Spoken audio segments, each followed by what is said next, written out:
काढला तो जी.आर. महत्त्वाचा आहे. कर्जमाफी दिली त्यासाठी सुद्धा मी सरकारचे अभिनंदन करतो. फक्त या जी.आर.मध्ये काही अशा अटी आहेत ज्याच्यामुळे अनेक शेतकऱ्यांना या कर्जमाफीचा लाभ मिळणार नाही, नाहीतर कमी मिळू शकतो. त्यातली एक अट अशी आहे की 2019ची जी कर्जमाफी झाली महात्मा फुलेंच्या नावाली, त्या योजनेमध्ये ज्या ज्या शेतकऱ्यांनी लाभ घेतला अशा शेतकऱ्यांना आत्ताच्या या योजनेमध्ये 50,000 रुपयाची मर्यादा ही घालून दिलेली आहे. त्यामुळे आमचं विनंती आहे, कारण त्या योजनेतून 44 लाख शेतकऱ्यांनी त्या योजनेचा लाभ घेतला होता आणि आम्ही अंदाज जो काढलेला आहे 36 लाख शेतकऱ्यांवर अन्याय होऊ शकतो. हे त्यांना 50,000 रुपये हे मिळू शकतील, पण आपल्या सगळ्यांची अपेक्षा आहे की या सर्व शेतकऱ्यांना 2 लाखापर्यंतचा लाभ झाला पाहिजे. आणि OTS जी योजना आहे, याच पुण्यश्लोक अहिल्यादेवी होळकरांची ही जी योजना या सरकारने काढलेली, त्याच्यामध्ये OTSचा जो मुद्दा आहे, समजा कोणाचं 2 लाख जे कर्ज आहे ते थकीत असेल तर त्याला 1.5 लाख भरावे लागतील, मग 50,000 मिळणार. 3 लाख थकीत असतील तर 2.5 लाख भरायचे, मग 50,000 मिळणार. आम्ही सरकारला तुमच्या सगळ्यांच्या वतीने विनंती केलेली आहे की 2 लाखवर हे तुम्ही लिमिट घेऊन जावा. 2019ची अट तुम्ही काढा, 50,000 रुपयाची अट काढा आणि सरसकट त्या सर्व शेतकऱ्यांचं ज्यांचं तिथं कर्ज हे प्रलंबित आहे तर त्या लोकांना तिथं 2 लाखाची मदत झाली पाहिजे. समजा कोणाची तरी 1 लाखाचं कर्ज थकीत असेल तर त्याला 1 लाख भरायचे पण लागणार नाही, कारण ते 2 लाखच्या अंतर्गत येणार. कोणाचं 1.5 लाख असेल तर 1.5 लाख, मग त्याला 1 रुपयासुद्धा भरायची काही जरूरत नाही. समजा 2 लाखाच्या पुढे असेल तर मग जो काही फरक असेल तो भरला चालून जाईल आणि सरकारकडनं 2 लाखची मदत केली जाईल. ह्यातून 36 लाख शेतकऱ्यांना याचा फायदा होईल. याच्याचबरोबर जे रेग्युलर शेतकरी आहेत त्यांना सरकारने 50,000 रुपये देण्याचं ठरवलेलं आहे. आमची विनंती आहे सरकारला की हे जे लिमिट आहे 50,000चं ते थोडंसं वाढवून घ्यावं. आणि याच्यातच आपण जर बघितलं तर त्यांनी एक अट टाकली आहे कंटिन्युअसली, म्हणजे सातत्याने 2 वर्ष या शेतकऱ्यांचं जे कर्ज आहे ते रेग्युलर पाहिजे. आणि त्यात दुसरी अट अशी आहे की 25-26 आणि 26-27. 26-27 हे वर्ष संपलेलं नाही, म्हणजे आपल्या शेतकऱ्यांना वर्षभर थांबावं लागणार आहे या योजनेचा लाभ घ्यायला. त्यामुळे सरकारला महाजन साहेबांच्या माध्यमातून आपण विनंती केलेली आहे ही अटसुद्धा काढण्यात यावी, जेणेकरून अधिकचे 14 लाख शेतकऱ्यांना याचा फायदा होणार आहे. त्यामुळे या 2 प्रमुख आपल्या मागण्या आहेत ज्या सरकारसमोर या योजनेच्या अंतर्गत आपण ठेवलेल्या आहेत. एवढ्या महान व्यक्तीचं नाव ज्यांनी शेती विषयामध्ये, महिला सबलीकरणामध्ये खूप मोठं कार्य केलं, असं पुण्यश्लोक अहिल्यादेवी होळकरांचं नाव या योजनेला दिलं असेल आणि याच्यात जर अशा अटी असतील ज्याच्यामुळे बहुतांश शेतकऱ्यावर अन्याय होणार असेल तर मला असं वाटतं की कुठंतरी तिथं मोठ्या महामानवाचं, पुण्यश्लोक अहिल्यादेवी होळकरांचा अवमान होऊ शकतं. त्यामुळे कृपा करून ही अट या योजनेतून काढण्यात यावी अशी विनंती त्यांना केलेली आहे. याच्याचबरोबर आम्ही महाजन साहेबांना म्हणजे सरकारला अशी एक विनंती या पत्राच्या मदतीने केलेली आहे की येणारं वर्ष आपल्या सर्वांसाठी अतिशय कठीण आहे. सरकारच सांगतं आहे आणि आपल्यालासुद्धा माहिती आहे की यंदा पाऊस कमी पडणार आहे. पाऊस जर कमी पडणार असेल तर मग आपल्या शेतामध्ये येत्या काळामध्ये काही पिकणार नाही आणि जे काही ऊस नाही तर कुठलंही पीक असेल ते सुद्धा कदाचित जळून जाऊ शकतं, म्हणजे शेतकरी अजून अडचणीत येणार आहे.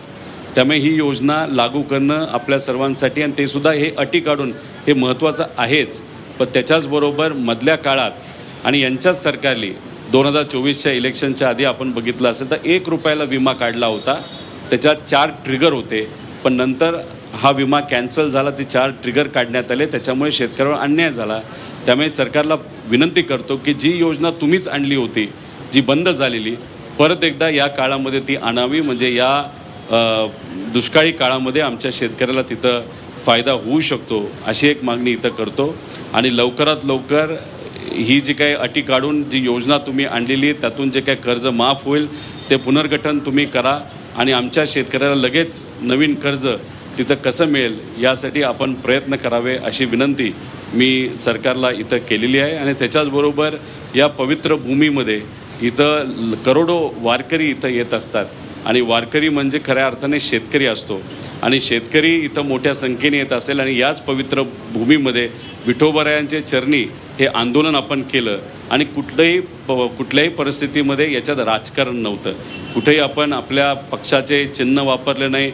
जो कोणी इथं मान्यवर आला त्यांनी ओपन न बोलवता त्या ठिकाणी पाठिंबा दिला शेतकऱ्यांच्यासाठी. त्यामुळे अराजकीय आंदोलन इथं झालं, त्यासाठी महाजन साहेब इथं आले. त्यामुळे मला विश्वास आहे या पवित्र भूमीमध्ये हे आंदोलन होत असल्यामुळे या अन्यायकारक अटी या येत्या काळामध्ये सरकार हे नक्कीच त्या ठिकाणी काढेल. कारण का आपल्या सर्वांनाच माहिती आहे की पुढच्या महिन्यामध्ये इथं मोठ्या प्रमाणात वारी आणि सगळेच लोक वारी इथं मोठ्या प्रमाणात लोक येतील. मुख्यमंत्री साहेबांनासुद्धा इथं पहिली पूजा करण्यासाठी यावं लागतं, दरवर्षी यावं लागतं आणि त्या आषाढीच्या दिवशी. त्यामुळे लोकांचा आशीर्वाद हा नक्कीच नेत्यांना तिथं लाभेलच. त्यामुळे मी विनंती करतो आपल्या सर्वांच्या वतीने हे पत्र त्यांनी स्वीकारावं आणि याच्यातच त्यांनी तिथं त्यांचं मनोगतसुद्धा व्यक्त व्हावं. त्याच्याचबरोबर आम्ही सरकारला एक विनंती केलेली आहे की रविकांत तुपकर हे शेतकरी नेते बुलढाण्याला उद्यापासून बसत आहेत. त्यामुळे शेतकरी नेते आहेत. त्यामुळे सरकारला विनंती करतो, आमच्याकडे यायला तुम्हाला 3 दिवस लागले, त्यांच्यापाशी 3 दिवस न लावता उद्या नाही तर परवाच त्यांना तिथं भेटावं, त्यांना त्यांच्या मागण्या समजून घ्याव्या. त्यांनीसुद्धा अन्य त्याग आंदोलनच केलेलं आहे. म्हणजे आम्ही जो विषय घेतला तोच त्यांनी विषय घेतलेला आहे. त्यामुळे संवेदनशील भूमिकेतून त्यांचाही मुद्दा समजून घेऊन त्यांनाही तिथं न्याय मिळावं, म्हणजे शेतकऱ्यांना न्याय मिळावा अशी आम्ही विनंती करतो. आणि अजून एक जे आम्ही आत्ता चर्चा करत होतो, येण्यापूर्वीसुद्धा महाजन साहेबांची आमची चर्चा झाली होती. साहेबांचं मत आलं की सरकार पॉझिटिव्ह आहे, सरकार शेतकऱ्याला न्याय देण्याचा विचार करत आहे आणि नक्कीच हे ज्या काही अटी आहेत त्या अटीमध्ये आपल्याला काय करता येईल हे कमिटीकडे आपल्याला जावं लागेल. आणि मग फोनवर ही चर्चा झाल्यानंतर आज ते इथं आले, आत्ता इथं आले आणि आत्ता त्यांनी तीच गोष्ट सांगितली. माझ्यासमोर तुमच्यासमोर मुख्यमंत्री साहेबांशी सुद्धा त्यांचं संभाषण झालेलं आहे. ते काय झालं हे स्वतः त्या ठिकाणी आपल्या सर्वांना सांगतील. पण आम्ही त्यांना विनंती एवढीच केलेली आहे की जेव्हा केव्हा मुख्यमंत्री साहेब या विषयाच्या बाबतीत आणि पॉझिटिव्हली सकारात्मक शेतकऱ्याच्या बाजूली आमच्या ज्या मागण्या त्या मान्य करून निर्णय घेण्यासाठी जी काही समिती आपल्याला करावी लागेल, समितीपेक्षा जे काही तिथं शिष्टमंडळ हे असेल त्याच्यामध्ये आम्ही शेतकऱ्याची मुलं असलो तरी आमच्यापेक्षा असे अनेक लोक आहेत जे अनुभवी आहेत शेतकरी विषयाच्या बाबतीत. त्यात राजू शेट्टी साहेब जे इथं आले होते, त्याच्याबरोबर अजित नवले साहेब इथं येऊन गेले होते. रविकांतजी तुपकर उद्या आंदोलन करत आहेत. जयंतजी पाटील शेकापचे ते इथं येऊन गेले. शशिकांतजी शिंदेसाहेब असतील व तसंच हर्षवर्धन सपकाळ जे उद्या इथं आपल्याला भेटण्यासाठी येणार आहेत. अशा सर्व नेत्यांना घेऊन आम्ही मुख्यमंत्री साहेबांच्या वेळेनुसार आमच्या या शेतकऱ्यांच्या वतीने या सगळ्या मागण्या तिथं आम्ही मांडणार आहोत, ती विनंती करणार आहोत. आणि ह्या सगळ्या गोष्टी आम्ही महाजन साहेबांसमोर इथं मांडलेल्या आहेत, बोललेल्या आहेत. ते आपल्या सर्वांना इथं नक्कीच संबोधित करतील. फक्त महाजन साहेबांना एकच खंत व्यक्त करायची आहे की आम्ही इथं शेतकऱ्याचं आंदोलन करत असताना बऱ्याच नेत्यांनी आमच्याबद्दल बरंच काय बोलून गेले. म्हणजे सोन्याचा चमचा. माझं म्हणणं आहे की कुठल्या परिवारामध्ये जन्मायचं हे कोणाच्याच हातात नसतं. ज्या परिवारामध्ये मी जन्मलो त्याचा अभिमान हा मला आहेच. पण विषय एवढाच आहे की ठीक आहे, सोन्याचा चमचा घेऊन मी जन्मलो असलो, खरी गोष्ट सांगायला गेलो तर माझं काय संघर्ष आहे हा वेगळाच आहे. पण सोन्याचा चमचा घेऊन जन्मलो असलो तरी आत्ता भूमिका म्हणजे घरी सगळं नीट असताना सामान्य लोकांसाठी प्रामाणिकपणे भूमिका घेणं पण तितकंच महत्त्वाचं असतं. आणि ती भूमिका घेणं हे संतांनी आम्हाला सांगितलेलं आहे, भगवान गौतम बुद्धांनी सांगितलेलं आहे, शिवशाहू फुले आंबेडकरांच्या विचारांनी सांगितलेलं आहे. आणि त्याच अनुषंगाने एका मोठ्या परिवारातला असलो तरी सामान्य शेतकऱ्यांसाठी एक आंदोलन इथं आम्ही प्रामाणिकपणे करत होतो आणि तेच आंदोलन इथं केलं आणि आमचा आवाज हा तुमच्यापर्यंत त्या ठिकाणी पोचला असेलच. आणि कदाचित राजकीय दृष्टिकोनातून या आंदोलनाकडे बघितलं असल्यामुळे तुम्हीसुद्धा आमच्याबद्दल काहीतरी बोलला असावात. पण माझं एवढंच मत आहे की जेव्हा तुम्ही एका पदावर असता त्या पदाचा मान ठेवला पाहिजे, कारण त्या पदाच्या माध्यमातून तुम्ही सामान्य लोकांना न्याय देऊ शकता आणि ते तुम्ही द्याल ह्या मागण्या बघून असा विश्वास आहे मुख्यमंत्री साहेबसुद्धा देतील. त्यामुळे जे काही तुम्ही मला बोलला असाल ते व्यक्तिगत आहे असं मी समजून बाजूला सरकवतो. त्या वादामध्ये गरिबाचं नुकसान होऊन आम्ही देणार नाही. त्यामुळे आपण ही भूमिका मांडावी आणि त्या ठिकाणी सरकारकडनं आपण काय करणार आहात हे आमच्या शेतकऱ्याला तिथं सांगावं अशी विनंती करतो. धन्यवाद. रामकृष्ण हरी.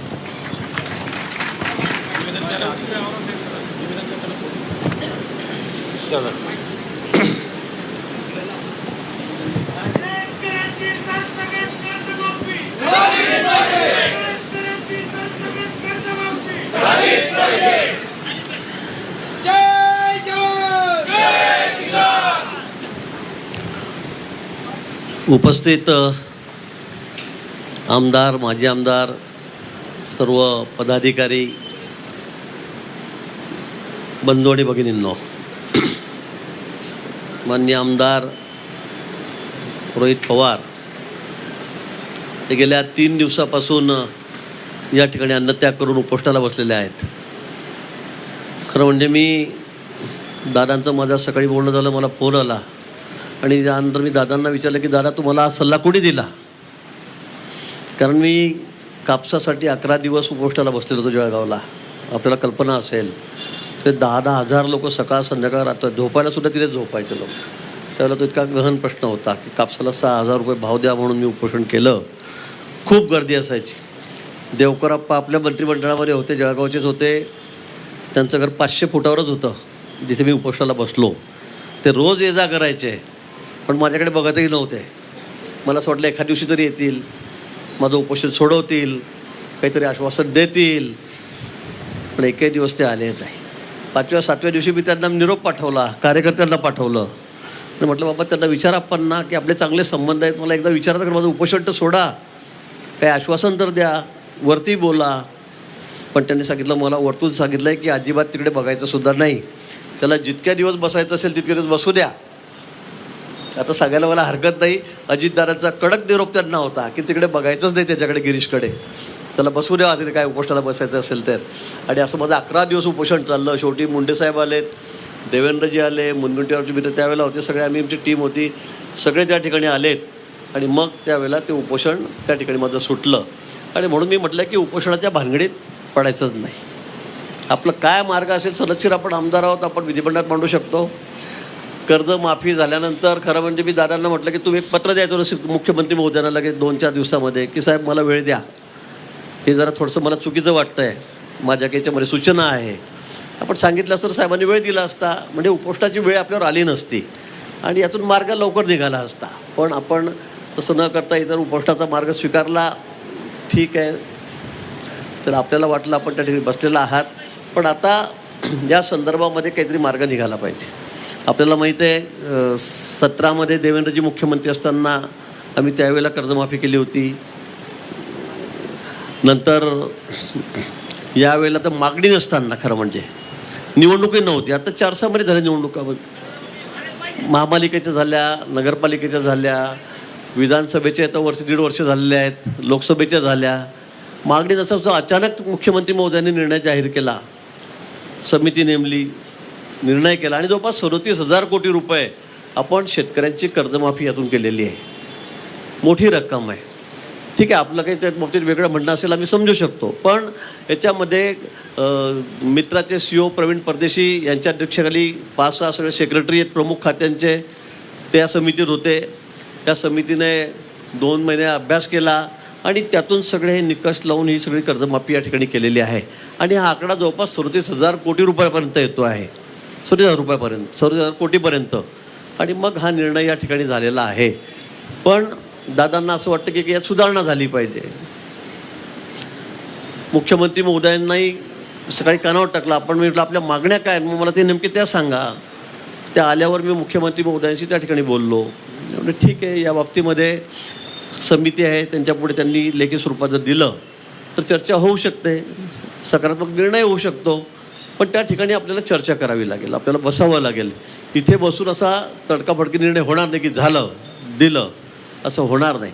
शासन आपल्याला कल्पना आहे अतिशय सकारात्मक आहे शेतकऱ्यांच्या बाबतीमध्ये. ज्या ज्या वेळेला नैसर्गिक काही क्लायमेटी आल्यात, आपत्ती आल्यात, त्यावेळेला प्रत्येक वेळेला मग कांदा उत्पादक शेतकरी असो, ते द्राक्ष बागायतदार असो, का त्या ठिकाणी केळी उत्पादक असो, का ऊसावाले, सगळ्यांना शासन या ठिकाणी मदत करतं आहे. आता अवेळी पाऊस पडतो आहे, अवेळी गारपीट पडते, अवेळी वादळ सुटतं आहे, निसर्गाचं सगळं चित्र बदललेलं आहे आणि त्यामुळे नुकसानही खूप मोठं आहे. अतिवृष्टी अशी होते की सगळे शेतं वाहून गेलेत. त्यावेळेलासुद्धा शासनाने कुठे याकरता हात घेतलेला नाही. सरळ हाताने मदत कधी नव्हती इतक्या वर्षात, तेवढी आम्ही या ठिकाणी केलेली आहे. पण आता शेतकरी अडचणीत आहे, ही वस्तुस्थिती आहे आणि म्हणून शासनानेही हा निर्णय घेतलेला आहे. पण या उपरही आपल्याला असं वाटत असेल की यात काही सुधारणा झाली पाहिजे की त्यामुळे शेतकऱ्याचा अधिक फायदा होईल, तर या बाबतीत मला असं वाटतं की आपण मुंबईला यावं. 22 अधिवेशन आहे. आपल्या म्हणण्याप्रमाणे मी सांगेल की आपण अधिवेशनाच्या आधी या ठिकाणी बैठक घेऊ. त्या जे CEO आहेत मित्राचे, प्रवीण परदेशी, त्यांना बोलवू. सेक्रेटरी सगळे त्यातले जे सदस्य आहेत मेंबर, त्यांना आपण त्या ठिकाणी बोलवू. आपण त्याच्याशी चर्चा करू. आपली त्याची भूमिका समजून सांगा. CM साहेबांनी सांगितलं आहे मला 22 तारखेच्या आत या ठिकाणी आपण बैठक घेऊ आणि याच्यावर काय असेल, जे योग्य असेल तो तोडगा निश्चित याच्यामध्ये काढू, सकारात्मक निर्णय या ठिकाणी करू, असं CM साहेबही मला म्हणलेले आहेत. आपण पटवून द्या की असं केल्याने असं होईल, तसं केल्याने तसं होईल, कारण एक खूप चर्चा करून हा निर्णय झालेला आहे. पण तरीही आपल्याला वाटत असेल तर मला वाटतं आपण 22च्या आधी अधिवेशन सुरू होणार आहे, तर 22च्या आधी आपण याच्यामध्ये बसून या ठिकाणी चर्चा करू. शेवटी CM साहेब जो निर्णय घेतील तो आपल्या सगळ्यांना मान्य असेल आणि यातून मला वाटतं मार्ग निघेल. उपोषणाला बसून अजून 5 दिवस बसले, 7 दिवस बसले, 8 दिवस बसले, असा मार्ग निघणार नाही. तब्येतीला आपण जपलं पाहिजे, कारण आपल्याला माहिती आहे उपोषण करून काय काय त्याचे परिणाम होतात ते मी भोगलेले आहे. त्यामुळे मलाही वाटतं की आता आपण फार जास्त वेळ या ठिकाणी न बसता आपण आज उपोषण सोडावं. आपल्यासमोरच मी या ठिकाणी चर्चाही केलेली आहे आणि त्यामुळे 22 तारखेच्या त्या संदर्भामध्ये आपण एक सविस्तर बैठक घेऊ आणि त्यामध्ये काय असेल तो योग्य निर्णय करू. आणि म्हणून माझी आपल्याला या निमित्ताने विनंती आहे की आपण आता उपोषण सोडावं.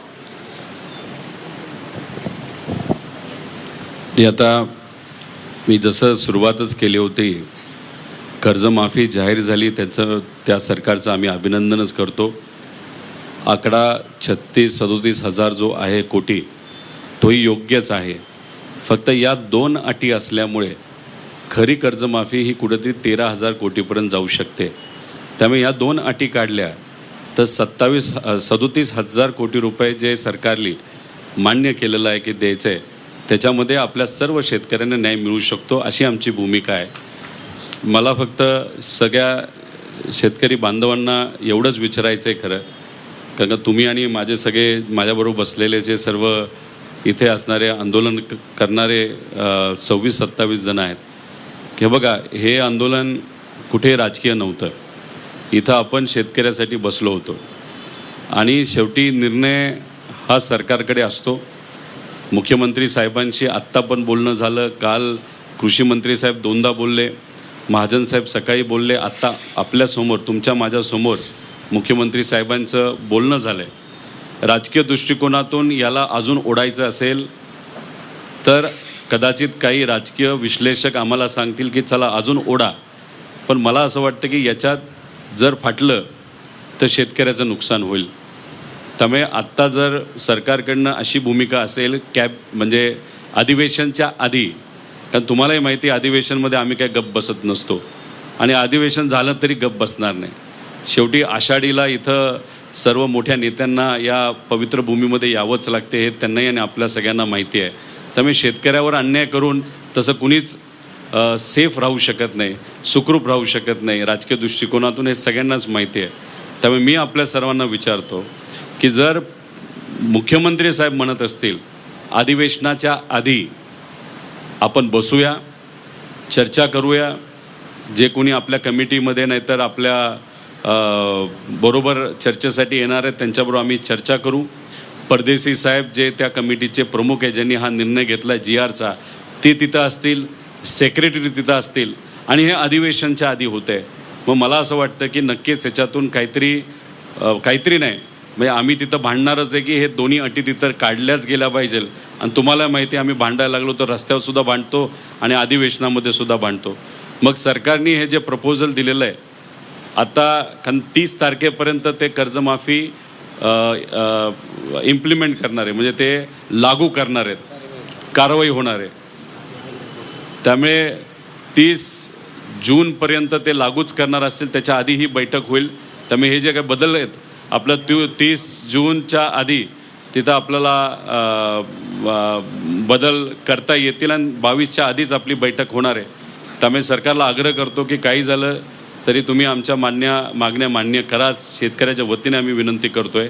आणि मी इथं असणाऱ्या सर्व शेतकऱ्यांना आणि आंदोलनकर्त्यांना विनंती करतो, नाही तर मी त्यांना विचारतो की जर सरकार या बाबतीत मीटिंग घ्यायला तयार असेल आणि अजून थोडासा वेळ आपल्याकडे असेल तर मग आपण चर्चेला मुख्यमंत्री साहेबांकडे जायचं का? आणि जात असताना तुम्ही जर यादी बघितली असेल, याच्यामध्ये आपण राजू शेट्टी साहेबांना सुद्धा विनंती करणार आहे, त्याच्यामध्ये आपण अजित नवले साहेबांना सुद्धा विनंती करणार आहे, शशिकांत शिंदे साहेब असतील, हर्षवर्धन सपकाळ साहेब असतील, शिवसेनेचे कुणीतरी नेते असतील, आपण तापकीर साहेबांना सुद्धा तिथं तुपकर साहेबांना सुद्धा विनंती तिथं करणार आहोत, चटाप साहेबांना सुद्धा विनंती करणार आहोत. म्हणजे हे काही आपण फक्त एका पक्षाचे लोकांना घेऊन जात नाही. जे लोक इथं आले त्यांनी पाठिंबा दिला त्यांनासुद्धा आपण, आणि जयंत पाटील शेकाप यांनासुद्धा आपण विनंती करणार आहोत. महादेव जानकर साहेब स्वतः इथं आले, ते सुद्धा या कमिटीमध्ये असतील आमच्याबरोबर, आणि साहेब नक्कीच ते मान्य करतील, कारण शेतकरी नेते ते सगळे. आणि मग आम्ही जाऊन चर्चा करू आणि मग आपण अधिवेशनाच्या 1 दिवस 2 दिवस आधी जेव्हा केव्हा वेळ मुख्यमंत्री साहेब देतील चर्चा होईल. त्यामुळे हे सर्व शेतकरी नेते आणि त्यात आमच्यासारखा एक कार्यकर्तासुद्धा तिथं असेल. मग ती काय चर्चा होती, चर्चा झाल्या तुमच्यासमोर आम्ही मीडियाच्या समोर येऊन तिथं सांगू. चालेल का? चालणार आहे का?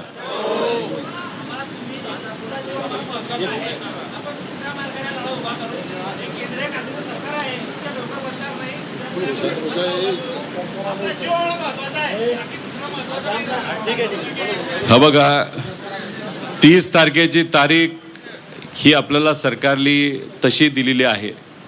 22च्या आधी ते बैठकीला तयार आहेत, बैठक होईल. आणि मी तुम्हाला सांगतो, जर सरकारला या योजनेचा कुठंच लाभ होणार नसेल, राजकीय दृष्टिकोनातून सुद्धा आणि सामाजिक दृष्टिकोनातून सुद्धा, कारण का जर 36 लाख शेतकरी 55 लाख शेतकऱ्यांपैकी बाजूला राहत असतील, नाही तर त्यांना 2 लाखाऐवजी 50,000 मिळणार असेल, तर हे सरकारला सुद्धा परवडणारं नाही.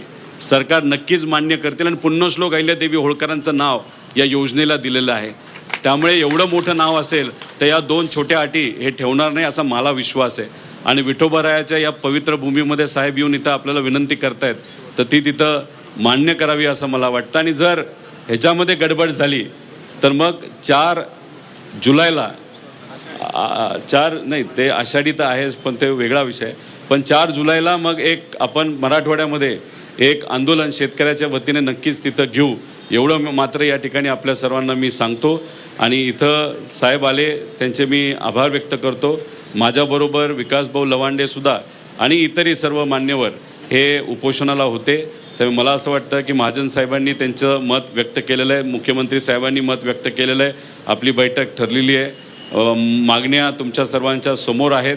आणि उगाच एक राजकारण आणून अजून लांबून फाटून आमच्या शेतकऱ्याचं नुकसान होऊ नये अशी आमच्या सगळ्यांची भूमिका आहे. आणि तुपकर साहेब उद्या बसत आहेत, त्यांनासुद्धा सरकार जाऊन बोलणार आहे, भेटणार आहे. आणि त्यांचंही नाव कमिटीमध्ये आपण घेतलेलं आहे, ते सुद्धा आमच्याबरोबर हे मुंबईला CM साहेबांना भेटायला येतील. त्यामुळे मी विकासभाऊ लवांडे यांना विनंती करतो की आपण साहेबांचे आभार व्यक्त करावे, सरकारचे आभार व्यक्त करावे.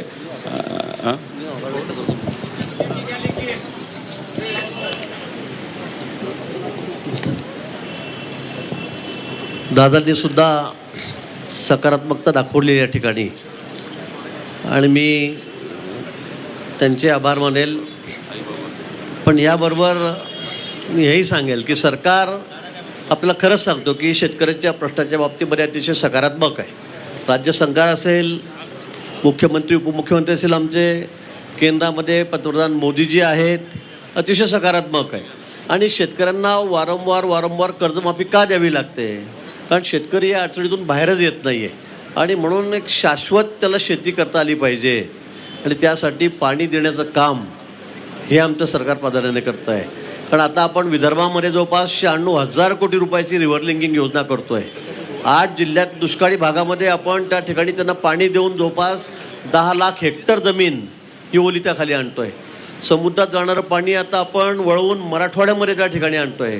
नारपारच्या माध्यमातून खानदेशमध्ये पाणी नेतोय आणि याला जवळपास 2.5-3 लाख कोटी रुपये स्वप्नातही आपण विचार करणार नाही इतका मोठा निधी केंद्र सरकार 60% 40% आपण या ठिकाणी राज्य सरकार देऊन या सिंचनाच्या व्यवस्था आम्ही त्या ठिकाणी उभ्या करतो आहोत की शेतकरी कायमचा या सगळ्या चक्रव्यूहातून बाहेर कसा पडेल त्यासाठी आमचे या ठिकाणी प्रयत्न आहेत. येणाऱ्या 2-3-4 वर्षामध्ये आपल्याला याचे सगळे परिणाम बघायला मिळतील. आत्ता आपण विदर्भातली जी योजना आहे रिव्हर लिंकिंग योजना वैनगंगा नळगंगा तिला बहुतेक पुढच्या महिन्यामध्ये जे टेंडर निघेल 96,000 कोटी रुपयाची योजना आहे. 10 जिल्ह्यांना आपण 8 जिल्ह्यांना आपण त्या ठिकाणी पाणी देणार आहोत. आणि म्हणून मला असं वाटतं की शेतकऱ्यांसाठी अतिशय आमची भावना अतिशय सहिष्णुतेची आहे, सकारात्मक आहे आणि त्यासाठी जे काय करावं लागेल ते निश्चित आम्ही त्या ठिकाणी करणार आहोत. आपण आमच्या विनंतीला मान या ठिकाणी दिला, आपण उपोषण सोडलं त्याबद्दल आपले या ठिकाणी आभार व्यक्त करतो. साहेबांनी सरकारच्या माध्यमातून शेतकऱ्यासाठी काय काय केलं जातं हे सांगितलंच. मी फक्त साहेबांना अजून एक विनंती करतो की आमच्या शेतकऱ्याला जर त्यांच्या पिकाला हमीभाव मिळाला, ते शेतामध्ये कष्ट करून जे काही पिकवतात त्याला जर हमीभाव मिळाला तर मला असं वाटतं कर्जमाफीची जरूरत नाही. आणि एक छोटासा पण महत्त्वाचा विषय घेतो. काही दिवसांपूर्वी आम्ही सर्व शेतकरी मिळून कांद्याच्या बाबतीत मोठं आंदोलन केलं होतं. मुख्यमंत्री साहेब दिल्लीला गेले, चर्चा केली, त्यात मार्गही निघाला, पण नाफेडकडनं अजूनपर्यंत खरेदी केली जात नाही आणि त्याच्यात जे काही खरेदी मार्केटमध्ये केली जाईल त्याला काही परवानग्या केंद्र सरकारकडनं लागतात. त्या जर आपण लवकरात लवकर पाठपुरावा करून पुढच्या काही दिवसामध्ये दिल्या. आता 18 रुपये म्हणजे आम्ही जेव्हा लढाई सुरू केली तेव्हा मार्केट 5 रुपयाला होतं, आता ते 18 रुपयाला गेलेलं आहे. आणि तुम्ही प्रयत्न करून जर नाफेडकडनं खरेदी डायरेक्ट सुरू झाली तर 24च्या पुढं जाईल असं आमची अपेक्षा आहे. आज तीर्थक्षेत्र पंढरपूर इथे गेल्या 3 दिवसापासून महाराष्ट्रातील कष्टकरी शेतकऱ्यांच्या दुःख निवारण करण्यासाठी, पिचलेल्या शेतकऱ्यांची सरसकट कर्जमाफी व्हावी, विनाट कर्जमाफी व्हावी या मागणीसाठी युवा नेते रोहितदादा पवार आणि आम्ही त्यांच्यासोबत 25-26 जण उपोषणाला बसलेलो आहेत. त्याच्यामध्ये महाजन साहेब 5 महिलासुद्धा बसलेल्या आहेत. सगळ्या आमच्या आंदोलकांची भूमिका तुम्ही जे मुद्दा सांगितलाय आम्ही तुमच्यावर विश्वास ठेवतोय. आपली महाराष्ट्रात ख्याती अशी आहे या सरकारमध्ये की आपण संकटमोचक आहात. त्यामुळे तुम्ही संकटमोचक आहात. हे शेतकऱ्यावरचं संकट आहे, रोहितदादावरचं नाही. हे संकट आपल्या हातून जर हे निवारण होणार असेल तर आम्हाला सर्वांना निश्चितच आनंद आहे.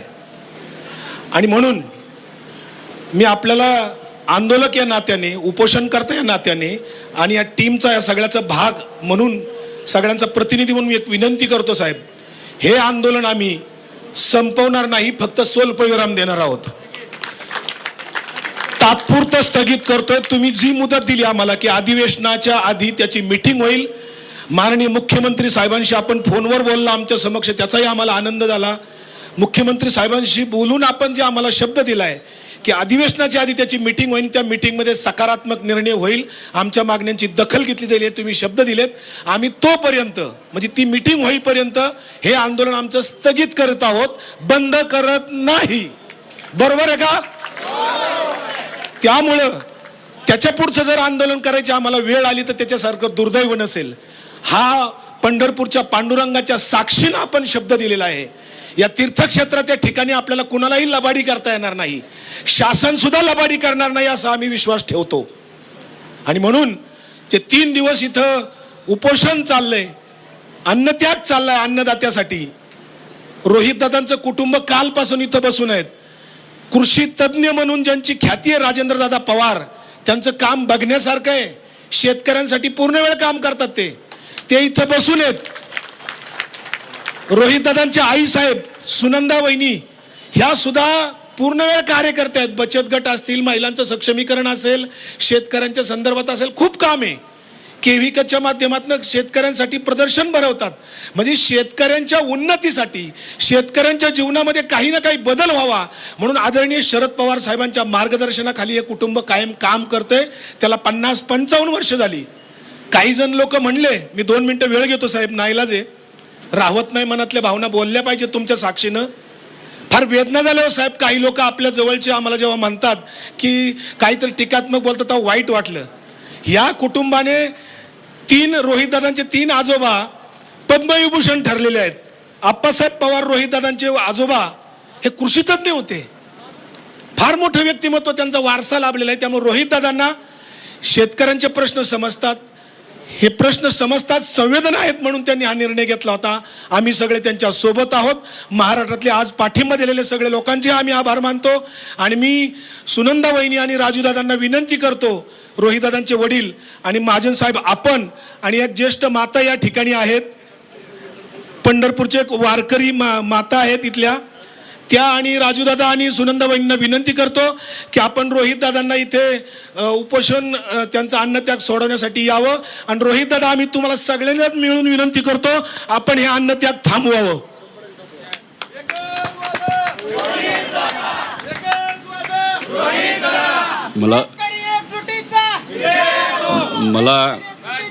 मला असं वाटतं की आता विकास भाऊंनी त्यांचं मत व्यक्त केलं. माझ्या आईला, माझ्या वडिलांना सांगितलं, एका वारकरी संप्रदायामधल्या मातेला सुद्धा माझं उपोषण सोडण्यासाठी सांगितलं. मी फक्त विनंती एवढीच करतो की आपण हे आंदोलन सुरू करत असताना आपली मंदिराच्या इथे आपण गेलो होतो आणि आपल्या श्री नामदेव पायरीचं दर्शन आपण घेतलं होतं. मी फक्त साहेबांना एवढंच सांगतो की आपण इथं आलात, मी माझं हे उपोषण आणि माझ्याबरोबर या 26 लोक नक्कीच उपोषण मागे घेतील. मी माझा हात आपल्या हातात देतो आणि फक्त विनंती एवढीच करतो, तुम्ही बिझी असाल, माझी आई, माझे वडील आणि तिथं आम्ही जेव्हा श्री नामदेव पायरीपाशी जाऊ तेव्हा देवाच्या समोर आधी नैवेद्य चढवतो आणि मग नंतर मी तिथं पेढा नाही तर काहीतरी खाऊन मी आणि आम्ही सगळेजण माझं उपोषण मागे घेतो.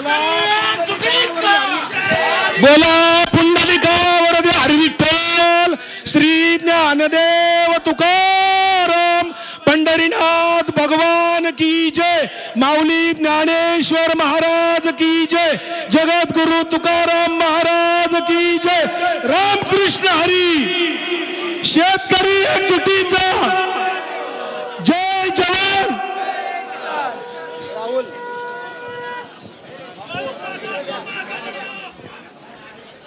रोहित पवारांनी आपलं उपोषण मागे घेतलेलं आहे. सरकारने त्यांना आश्वस्त केलेलं आहे, येत्या अधिवेशनामध्ये तुम्ही तुमचे काही मुद्दे तर मांडा आणि सरकार त्यावर नक्कीच सकारात्मक विचार करेल. पण तरी सुद्धा रोहित पवारांनी आपल्या 2 अपेक्षांचा, मागण्यांचा पुनरुच्चार यावेळी केला आणि त्यावरून सुद्धा गिरीश महाजनांनी रोहित पवारांना आश्वस्त केलेलं आहे. त्यामुळे रोहित पवार यांनी आता अन्नत्याग आंदोलन मागे घेतलंय. गिरीश महाजन यांच्या शिष्टाईला यश आहे. गिरीश महाजन यांना संकटमोचक म्हणून ओळखलं जातं. त्यामुळे शेतकऱ्यांवरचं सुद्धा संकट तुम्ही दूर करावं